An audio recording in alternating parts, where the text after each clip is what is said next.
Go. Good evening, everybody. This is an awesome Sunday. Very hot, 100 kilos down the road and very cold here. So yeah, two temperatures, but it was a good weekend. So today I was coached in saying what the theme of today's talk was. So I read up on it and then I passed the buck.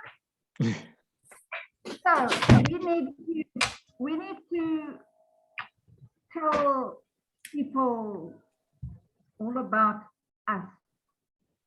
And as we've been reading in this little booklet that we got that says this chappie, I don't know if you can recognize this person. When he started off many, many years ago, he was telling how he found the business, how he did the product, how the business worked for him. It was all about him. And at the end of the day, he couldn't duplicate the business because it was all about him. So nobody could duplicate himself. So Eric Worre did thought about how he was going to present his business. And he decided, or he was coached on how to tell the story, his story. We each need to have our story. And it's not about us, it's about how this business has worked. And we've got to teach our people to tell their story so that they can teach others to tell their story. And it's all about, as it says here, wait, I've underlined all sorts of things here. Duplication, network marketing is, oh, wait, that's not what I want to say. I'll tell you now. In network marketing, it doesn't matter what works, it only matters what duplicates. What duplicates is. So he started by learning how to give a short and effective testimony. You've got to start somewhere. So just give a short and effective testimony about yourself and about the product, how it worked for you or how the business worked for you. People aren't interested in how much you know. That's what I wanted to say. They are interested in your story. They don't, you know, you can sound very clever by telling everybody what you know. They're not interested. They want to know what works. And therefore, your story will introduce them into what works for you. Somebody asked me today, she's getting terrible acid reflux. And she said, please just Google your acidophilus and tell me if it's good enough. I said, no, I'm not interested in if acidophilus is good enough. Let me tell you my story. And I told her how acidophilus worked for me. Well, I'm delivering a bottle of acidophilus and aloe vera before I go to work tomorrow morning at 6 o'clock because I told my story of the product, not of me, of the product, how the product worked for the problem. And the solution was the product that we've got. So, Sean, can you continue with that? I seem to be falling over my tongue here.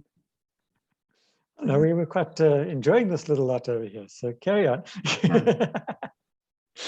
Yeah, basically, when you're telling your story, if we go according to Eric Worre's theme over there, or what he's learned from experience, no matter what your background is, you can craft a compelling personal story. I found every good story has 4 elements.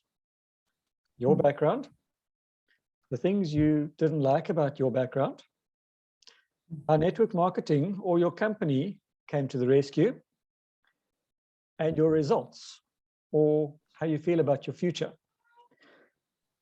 People don't want to know all the technical bits. So people don't want to know everything that I put up on Tuesday evening. That's the technical stuff. They don't want to know you've got to do X, Y, Z. They don't want to know you've got to talk to so many people. They don't want to know any of that. They want to know your story. Why did you join? What was your reason for getting involved with the company? Not what Jerry Bradshaw story was or Charlie Bolton's story. Why did you join?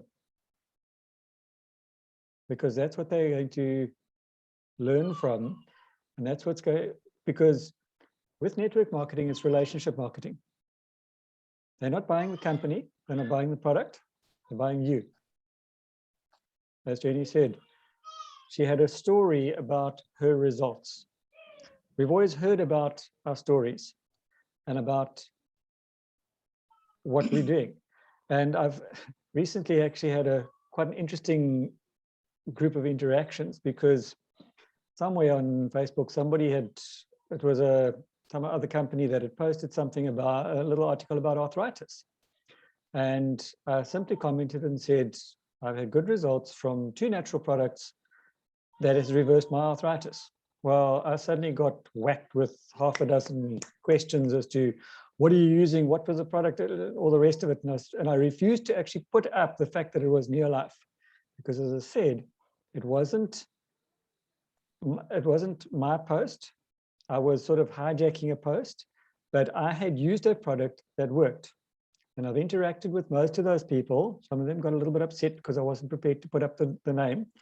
But I've interacted with most of those people, and so far I've got at least 1 customer out of it and a couple that are thinking about it, which I hadn't even intended to do that. That wasn't my plan at all, but it was simply my story about my results with arthritis with our products.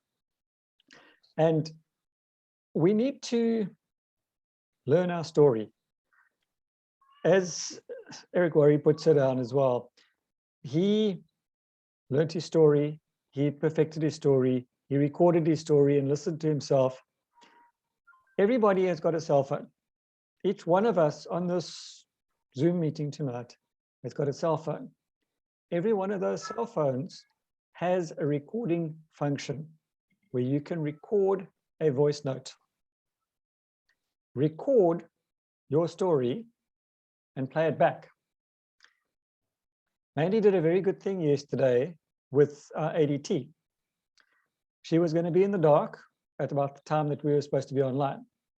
And I had simply requested that if anybody was going to be in the dark and couldn't be live, if they could record their story so that I could put it on. And as Mandy said, she felt very, very self-conscious. I can very much identify with that, because I did too. The first time I was on here, the first time I had to present something on here, I was incredibly self-conscious. I still am.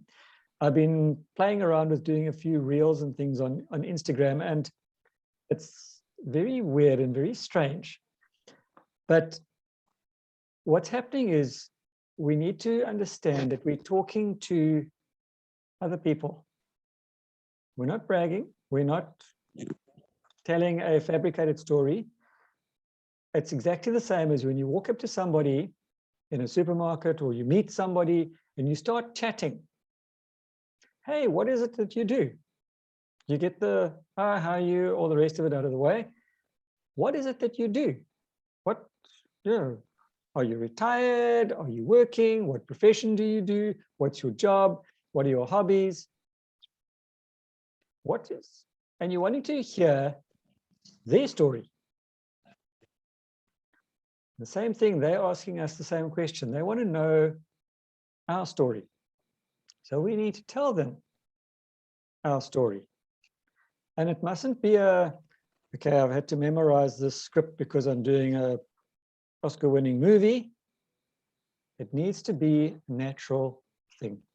Somebody's asking you, how are you? You don't have to go, I think I'm okay. I've got this medical problem, that medical problem, that. I'm not interested. How are you? No, I'm great.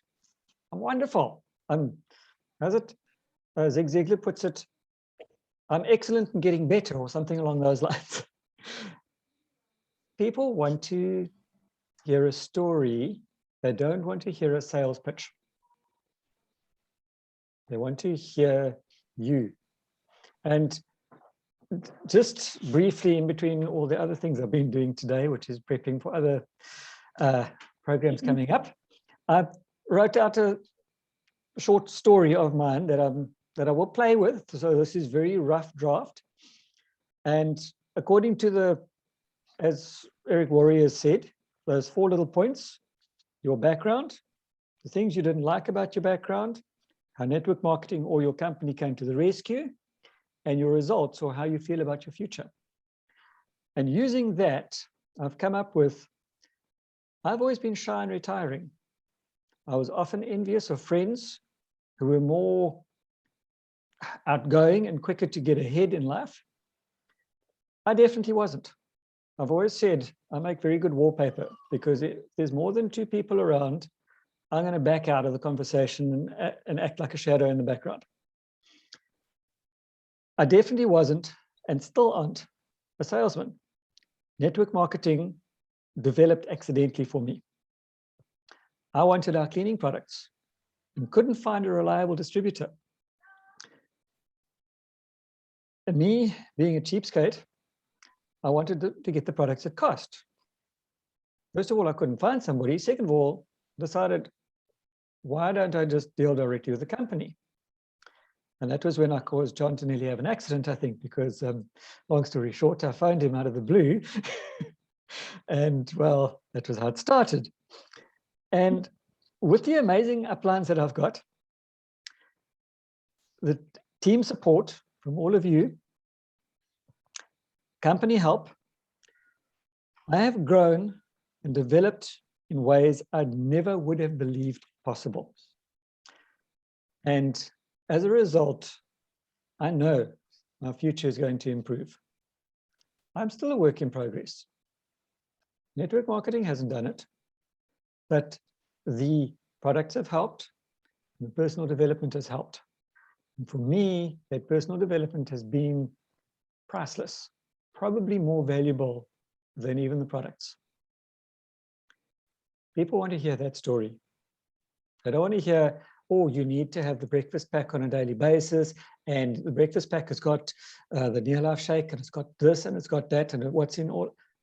They don't care. If they come to you and they chat to you and they say, hey man, I've got a problem. I've got such an acid reflux, I can barely think straight. I've got such heartburn, I can barely think straight. Have you any idea what could help? Well, start with a story. If you don't have a personal story, tell somebody else's story. But bottom line is, people want to hear a story. They don't want to hear a sales pitch. Even on Facebook or LinkedIn or whatever other social media platform you want to do, they're not interested in your product. They're interested in you. So I think I've spoken enough right now. Anybody else, what's your story? We've got a bit of time. Can you tell us your story? Why did you start in this business? What got you involved? And if you're muted, please unmute yourself so that you can talk. And this is really, it's open floor. I'm not picking on anybody, but let's hear your story.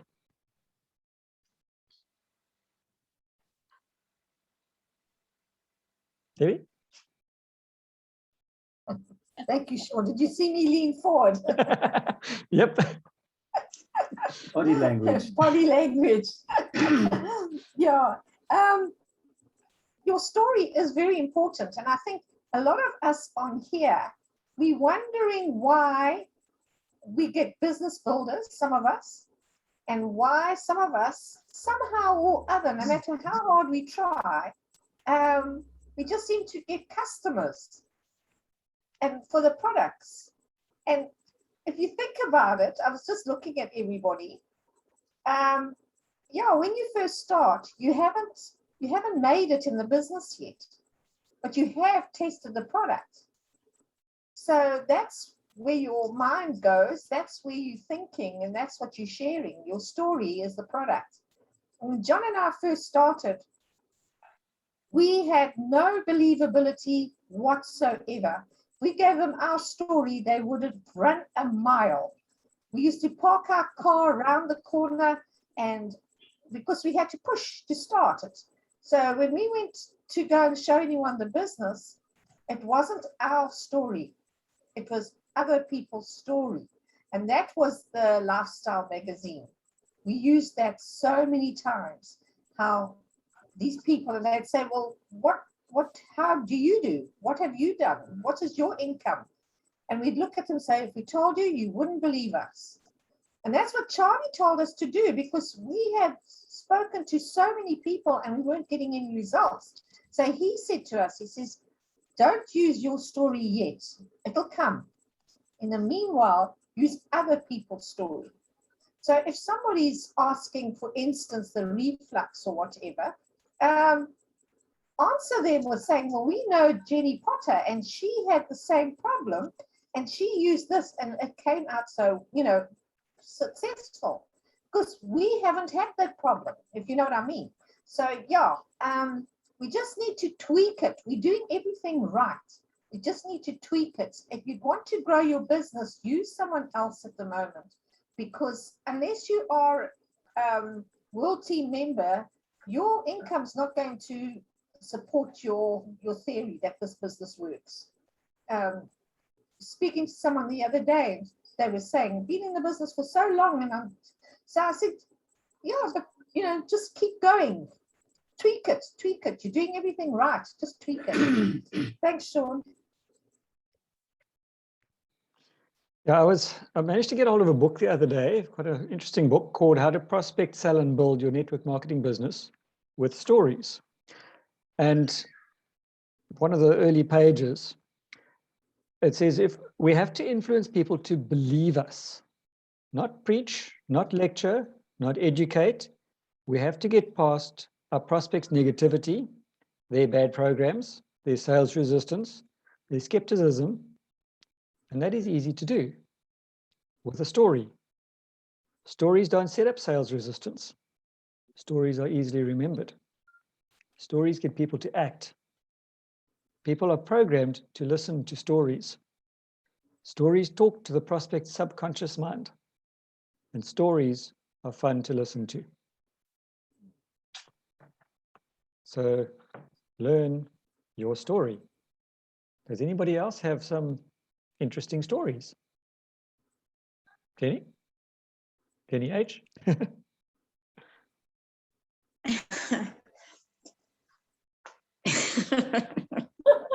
Good evening, everyone.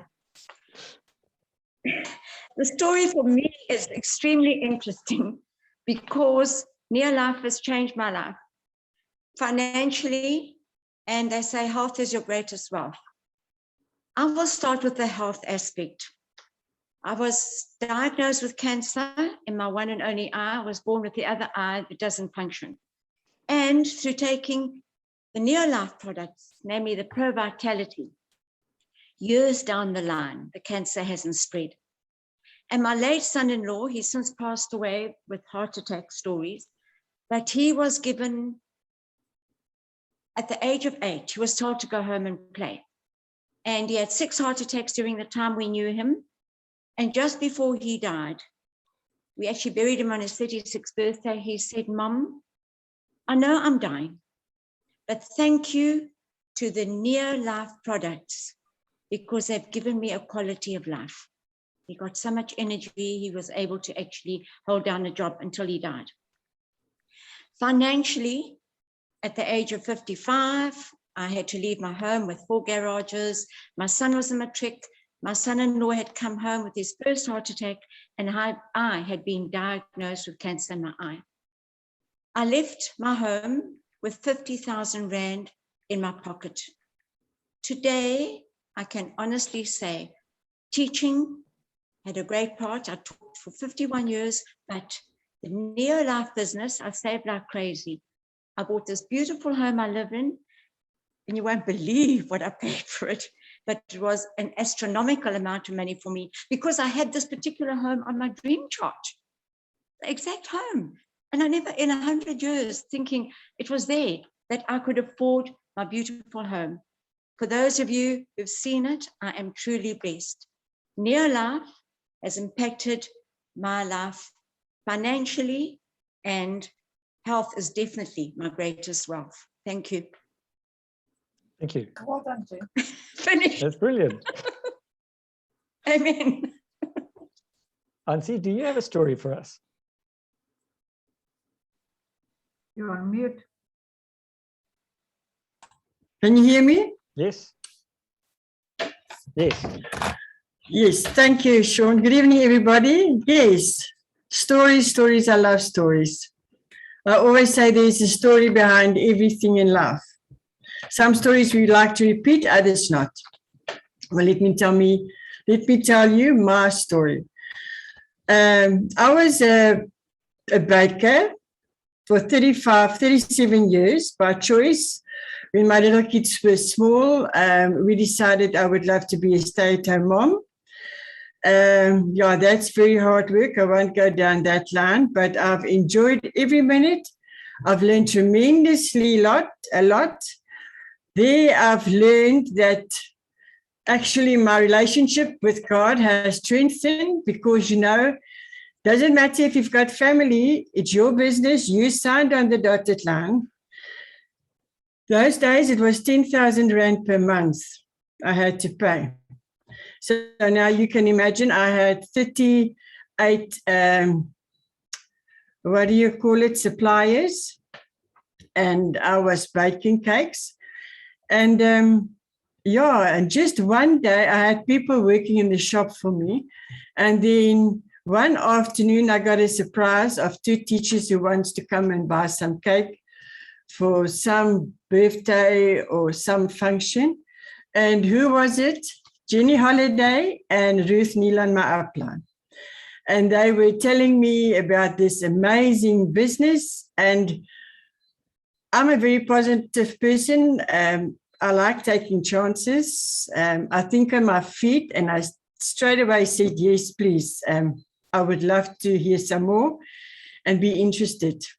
Okay, well, I won't tell this now in public, but now we as a family, I can share it. That weekend, we went away, my husband and myself, to Margate, and he was watching rugby, and I was lying on the couch reading all this info they gave me, and I just suck it up.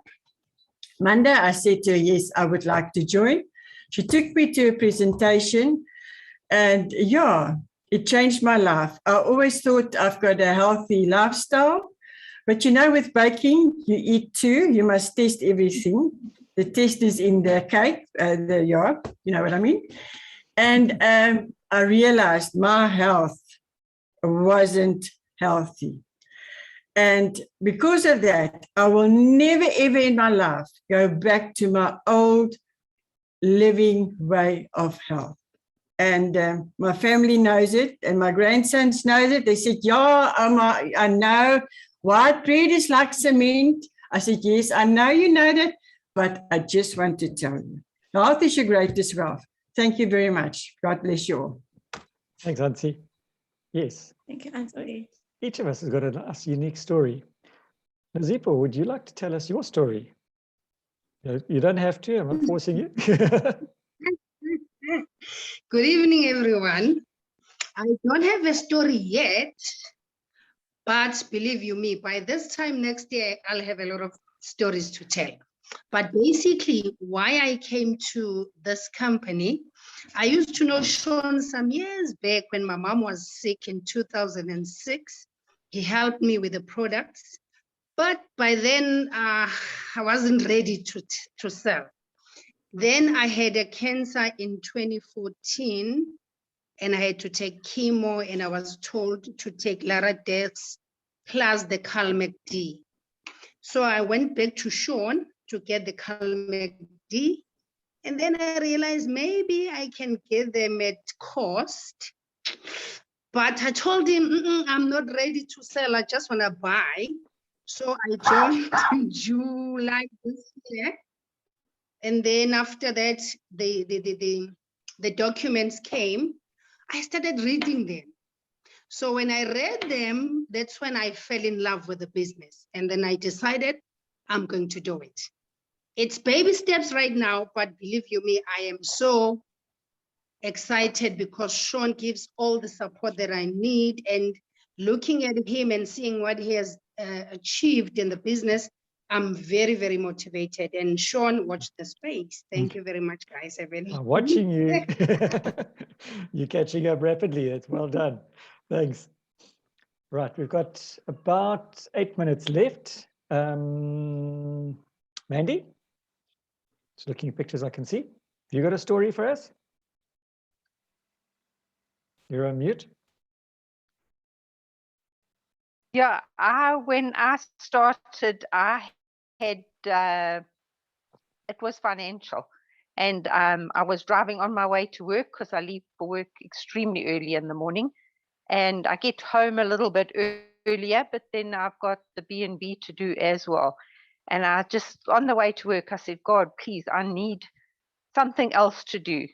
Now I had done Neolife before; it was GNLD then. And through home circumstances and that, I'd let it slide and I stopped doing it because it was taking too long. And we all know that this isn't a get rich quick scheme. But I knew the products were good, and I knew that John and Debbie were good uplines to go to. So I hunted them down and joined again. And yeah, this time around it's been much easier because I don't have young children that I'm looking after anymore. And yeah, I'm more determined. Even if my husband says to me, you're spending too much time on the business, it's my business and I'm going to make it work and I'm going to rub his nose in it. And actually the other night, my brother said to me, how's your business going, Mandy? I said, it's marvelous. I said, it's so much better than it was. But I said, you do know, I did tell you, it's not a get rich quick scheme. So I'm sticking to that story until I can rub his nose in it too. You will do Well it. done. Yeah, well Good. done, Mandy. Excellent. Yeah, Charlie liked to do that as well, because there was I seem to remember one of his stories. There was a local storekeeper, I think, who told him that this business doesn't work. You can never do it. It'll never. This is it's a pyramid scheme, and these things never work well. And then when he bought his first new Merc, he'd drive past, pull up outside, hoot, wave, and drive off. I'm going to do that too. And that is a story that I remember. So learn from these stories. These stories are fun. And again, as Charlie has always said, how much are you making? If I told you, you would never believe me anyway. So, well, how much are you making? I'm making enough for where I am I'm right making now. more than I started with. There you go. That's right. I'm making enough for where I am right now. That's all that you have to say. So there's a challenge. Work on your stories, those 4 little steps. Just to summarize that, well, those 4 little steps, let me just go through them again quickly, if I can find silly things. Your background, the things you didn't like about your background. So in other words, your pain points. How network marketing or your company came to the rescue, and your results, or how you feel about your future. The future is so rosy, I need sunglasses to be able to see it, because this business is that good. And the summary that he's got at the end of that chapter, number 1, when you're prospecting, you are the messenger, not the message. Get yourself out of the way and use a third-party tool. So use somebody else's story if you don't have an earth-shattering story yourself. Learn to tell your story in a way that will make your prospects curious to hear more. It's like those little things, those little clips that you see about an upcoming movie. They show you a 5-second cut of the movie. I know. Yes, coming soon to a cinema near you, or to Netflix, or whatever it is you're watching these days. And you go, wow, that looks interesting. Or I don't know how many people still read books, but you'll hear a story about a book that's coming out, and they give you this little excerpt of it. It looks fascinating. So it makes you want to go out and purchase it. we need to do the same sort of thing, not selling, just encouraging people to learn more. And when it comes to presenting in front of a group of people, preparation is key. Don't wing it like I do. When you're prepared, it's fun. And that's what I've learned through these Zoom meetings. If you're prepared Well done. or you're comfortable, it's fun, regardless of the challenges. So here's an encouragement. I'm going to get a Well few other done, people Sean. to present some of these trainings one of these nights. Done. Sean, I'd like to share something once we've stopped recording, please. Okay, let me shut off recording then.